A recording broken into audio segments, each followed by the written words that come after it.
So madam మళ్ళీ delivery అనగానే normal delivery మళ్ళీ సి సెక్షన్.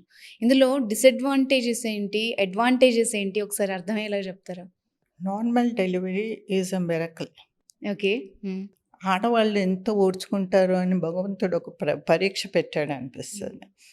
ఇట్ ఈస్ ఇవాళ రేపు ఏంటంటే నార్మల్ డెలివరీలో కొన్ని హాస్పిటల్స్లో పెయిన్లెస్ డెలివరీస్ కూడా చేస్తున్నారు. హ్మ్. ఒక స్పెషల్ ఇంజెక్షన్ స్పైనల్ కార్డ్లో ఇచ్చేస్తే నొప్పులు తెలియదు, డెలివరీ అవుతున్నారు. దానికి ఉన్న కాంప్లికేషన్స్ ఉంటాయి. అందరికి అది ఎవరు చేయడం లేదు. హ్మ్. అంటే they have to bear with the pains. Okay. And labour pains are not simple. అది చాలా కొంచెం కొంతమంది తట్టుకోలేక ఎలాంటి కేకలేస్తారంటే హాస్పిటల్ రూఫ్ ఎగిరిపోతుందేమో అన్నంత భయం అనిపిస్తుంది. అంటే that is intolerable pain. But still ladies ఏంటంటే ఆ నొప్పి కూడా కంటిన్యూస్గా ఉండదు.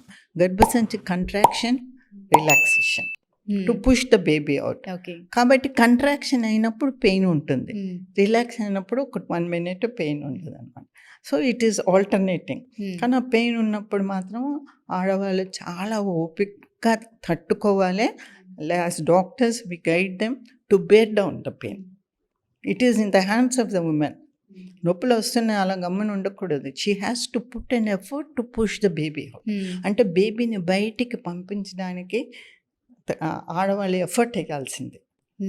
గట్టి ఎఫర్ట్ వేస్తేనే క్లియర్గా వస్తుంది అనమాట. మళ్ళీ ఇప్పుడు నార్మల్ డెలివరీస్లో కూడా అసిస్టెడ్ నార్మల్ డెలివరీ అంటాం. అసిస్టెడ్ నార్మల్ డెలివరీ అంటే కొంచెము ఫోర్సిప్స్ అన్నది ఒక చిన్న ఇన్స్ట్రుమెంట్ వేసి తీయడము, వెంట్యూస్ అన్నది ఒక సక్షన్ పెట్టి బేబీని బయటికి తీయడము ఇలాంటివి ఉంటుంది.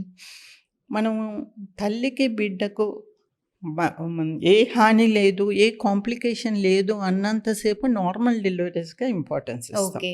అది నేచర్స్ ఫినామినా.